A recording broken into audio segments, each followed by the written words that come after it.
Hola, buen día. Mi nombre es Melanie Arriazu, soy residente del último año de infectología en el servicio del Hospital Posadas y la siguiente clase vamos a hablar de sepsis y de shock séptico.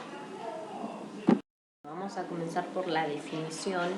En un primer momento se hablaba de un síndrome de respuesta inflamatoria sistémica, pero esto era altamente inespecífico y no necesariamente por estar presente había una sepsis. Luego en el 2016, en el Consenso de Sepsis 3, se terminó por definir a la sepsis como una disfunción orgánica que amenaza la vida originada por una respuesta desregulada del huésped frente a una infección. O sea que tiene que haber un foco infeccioso y una disfunción orgánica, lo cual conlleva a una infección grave con riesgo de mortalidad.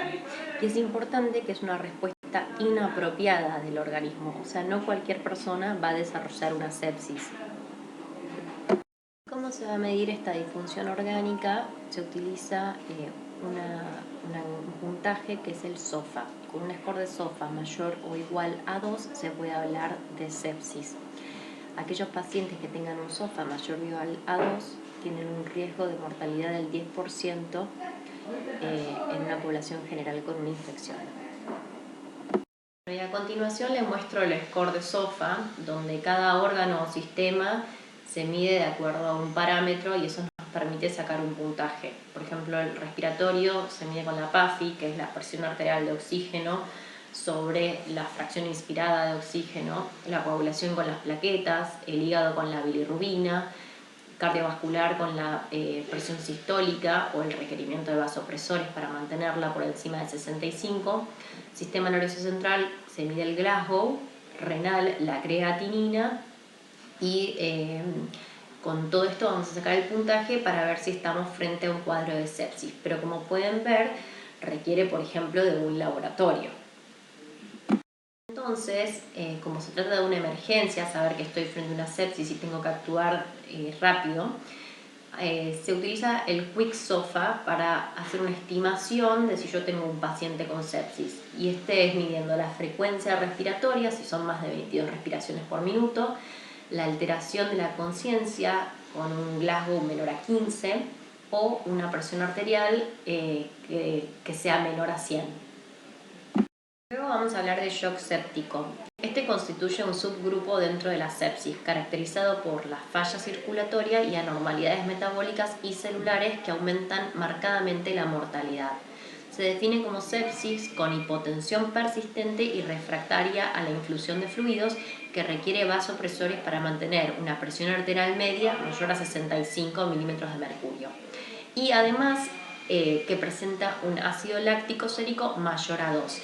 Este punto fue bastante controversial y no todos los que están en el consenso adhirieron a este punto, ya que, por ejemplo, no en todos los lugares se puede medir el láctico y además yo puedo tener un paciente que requiera vasopresores pero con un láctico menor a 2 y en ese caso no hablo de sepsis. Bueno, este punto es controversial, se consensuó porque la gran mayoría votaron a favor, digamos, pero no todos estuvieron de acuerdo en poner esto en la definición. Así que bueno, es una definición que está en constante revisión, la de sepsis y la de shock séptico.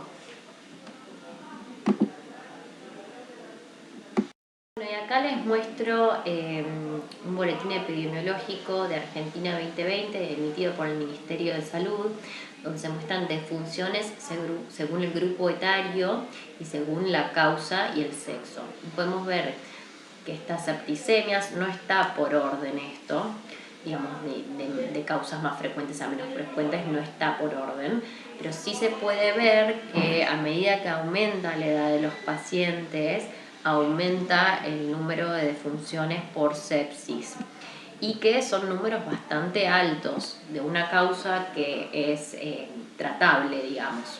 Así que es algo a lo que tenemos que darle importancia y hay que conocer el manejo. Bueno, y en cuanto a la fisiopatogenia, realmente es muy compleja. Tenemos que entender que es un shock de tipo distributivo, que hay excesiva inflamación, que va a haber alto gasto cardíaco en este shock y que el problema va a estar en la microcirculación, es decir, va a haber un desbalance entre el aporte de oxígeno y el consumo o la llegada de oxígeno a los tejidos. El aporte seguramente sea el adecuado, pero la llegada a nivel celular no va a ser el adecuado. Por otro lado, va a haber muchos factores inflamatorios, muchas citoquinas inflamatorias y a su vez células que tratan de hacer la downregulation y liberar citoquinas no inflamatorias o antiinflamatorias para disminuir el daño. Pero esto no está regulado de manera correcta y termina predominando una cascada inflamatoria desmedida. El endotelio juega un papel importante favoreciendo la adhesión leucocitaria, la adhesión de células rojas y también liberando factores procoagulantes que pueden generar trombos, y esto es la oclusión de la luz. A su vez pierde su función como barrera por la vasodilatación, favoreciendo la extravasación de un montón de células y factores proinflamatorios que van a generar extenso edema extracelular. Obviamente la coagulación está alterada y puede ir desde una trombocitopenia leve hasta una coagulación intracelular diseminada. También hay una alteración del sistema inmune porque hay un estado de inmunosupresión prolongada por el agotamiento de las células TCD4 y TCD8. El sistema inmune no puede garantizar una respuesta adecuada. Además, la función orgánica requiere de que funcione bien el sistema cardiovascular, respiratorio y hematopoyético, y estos están fallando. La oxigenación tisular está determinada por el balance entre el transporte de oxígeno, la microcirculación y la demanda tisular. La demanda aumenta, el transporte de oxígeno empieza a ser deficiente debido a la microcirculación, debido a que hay mayor gasto cardíaco, y las alteraciones en la oxigenación tisular son las principales responsables del fallo multiorgánico. Bueno, y para el tratamiento se hizo una campaña que se llama Supervivencia a la Sepsis. Es un comité para el consenso, estuvo compuesto por 55 expertos internacionales y 25 organizaciones internacionales, y proporcionó 93 declaraciones sobre el manejo temprano y la reanimación de los pacientes con sepsis o shock séptico, todas con el mismo nivel de evidencia. Vamos a intentar destacar los puntos importantes de este consenso. Primero, en cuanto a la reanimación inicial, es una emergencia médica, debe comenzar de manera inmediata. Se administrarán 30 mililitros kilo de cristaloides intravenosos dentro de las primeras 3 horas. El objetivo es mantener una presión arterial media de más de 65 milímetros de mercurio. La evaluación debe ser dinámica, es decir, constantemente estar evaluando frecuencia cardíaca, presión arterial, saturación de oxígeno, mientras se va tomando laboratorio y evaluando otros parámetros. Pero ya con el Quick SOFA podemos saber que estamos frente a esta situación y comenzar con la reanimación. El objetivo inicial sería intentar disminuir el lactato en sangre, que es un parámetro de hipoperfusión tisular. Es importante detectar de manera pronta que estamos frente a un cuadro de sepsis y la toma de cultivos previo al inicio del tratamiento antibiótico, siempre y cuando no retrasen su comienzo. Los cultivos de rutina adecuados siempre incluyen al menos 2 juegos de cultivos de sangre para aerobios y para anaerobios. Y acá hay un ensayo clínico en el que 325 pacientes fueron incluidos en el estudio, con una edad media de 65 años y el 62% fue hombres. En ellos se tomaron hemocultivos antes de iniciar el tratamiento y después de iniciar el tratamiento. Y lo que se vio es que en un 31.4% de los pacientes en cuyos hemocultivos fueron tomados antes del tratamiento hubo rédito, y en los que fueron tomados después del tratamiento fue de un 19%. Y viéndose una sensibilidad en los hemocultivos realizados pretratamiento de un 52.9%, lo cual respalda que es mejor tomar hemocultivos previo al inicio del tratamiento antibiótico, siempre y cuando esto no retrase el inicio de la terapia empírica, porque un retraso de cada 1 hora que yo retraso la terapia, hay un aumento en la mortalidad de entre un 7 a un 9%. Entonces es una fuerte recomendación iniciar el tratamiento empírico lo antes posible, tan pronto sea posible, que sea de amplio espectro y que cubra todos los probables patógenos, ya sea cobertura bacteriana o potencialmente fúngica o viral, si se justifica en el tipo de paciente que estamos tratando. No debe prolongarse la terapia empírica. está indicado también ajustarlo en lo posible dentro de las 48 horas si hubiera un aislamiento o si se desestima alguna de las patologías que inicialmente se cubrió. Bueno, y aquí mostramos un estudio que respalda lo que ya dije anteriormente, que es que demorar en el inicio de la antibiótico-terapia aumenta la mortalidad y la progresión a shock séptico. En este caso, por cada hora se demostró que aumentaba un 8%.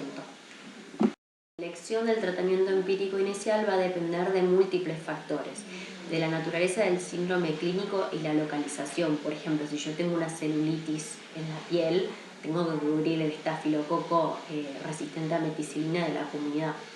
En cambio, si yo tengo un dispositivo cardíaco, tengo que pensar también en una endocarditis. Enfermedades subyacentes concomitantes, el fallo orgánico crónico, por ejemplo, un paciente IRC, el tipo de medicamentos que el paciente consume, los dispositivos permanentes, si el paciente, por ejemplo, tiene un reemplazo de cadera, esto es un foco, tener algún dispositivo, algún tipo de material en el cuerpo, una fístula para dializar, o un catéter venoso para dializar.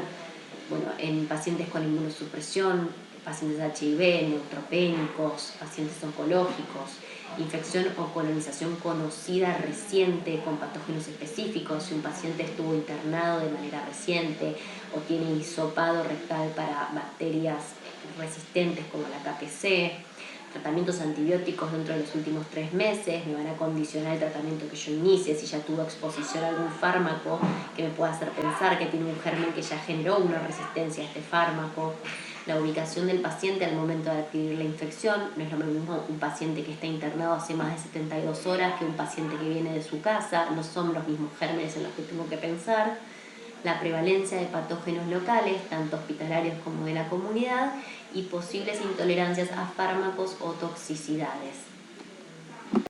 Se inicia la terapia empírica inicial, es importante ajustarla en lo posible dentro de las 48 horas a algún aislamiento o a algún posible foco. Se trata de reducir los regímenes antibióticos al menor tiempo posible, pero esto es individualizado en cada caso. Se cree que la mayoría de los patógenos responden entre 7 y 10 días de tratamiento antibiótico, pero esto se ve en cada caso en particular, de acuerdo a la evolución clínica del paciente, los factores de riesgo, el aislamiento. Es importante que la evaluación es diaria y que siempre se tiene que considerar intentar reducir o sacar el antibiótico de manera progresiva. Ese sería el objetivo. Pero bueno, hay que evaluar al paciente en su totalidad. Es muy importante el control de foco, por ejemplo, si yo tengo un absceso, si yo tengo una infección abdominal, se requiere de la intervención quirúrgica, del drenaje, de la limpieza, porque no va a resolver solo con antibiótico. Entonces, si tengo un foco, hay que identificarlo rápidamente y controlarlo, tratarlo de la manera pertinente. Después se prefiere el tratamiento con cristaloides en cuanto a líquidos. En cuanto a vasopresores, el de elección es la noradrenalina y se puede agregar en casos puntuales la dopamina en pacientes con bajo riesgo de desarrollar arritmias o bradicardia absoluta o relativa. Es una recomendación débil.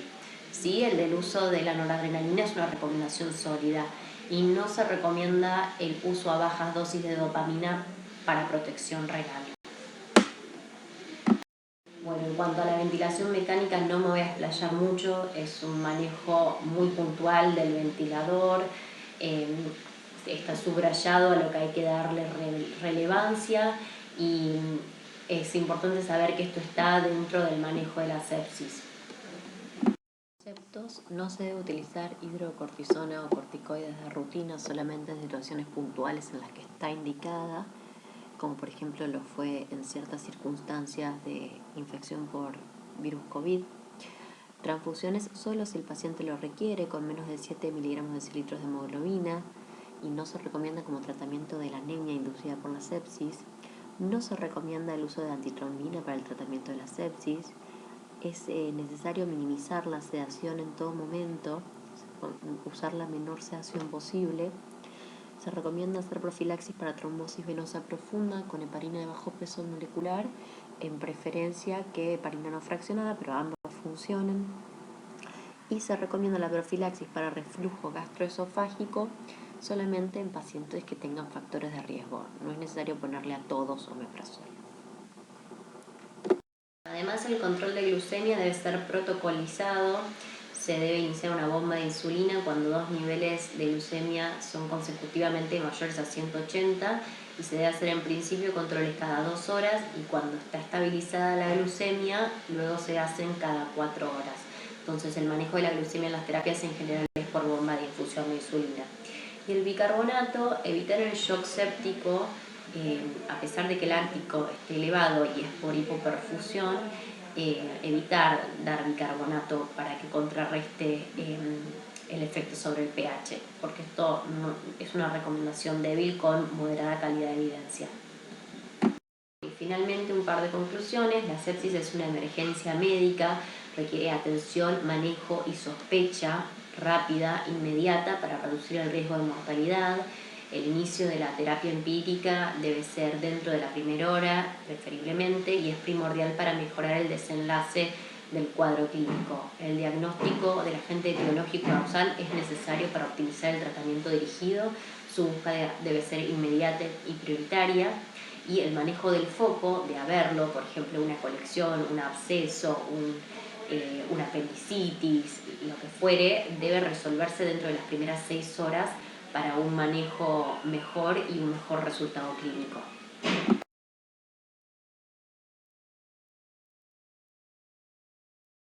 Gracias por su atención. Si tienen alguna consulta, no duden en escribirme al mail. Espero que la clase se haya entendido y la hayan disfrutado.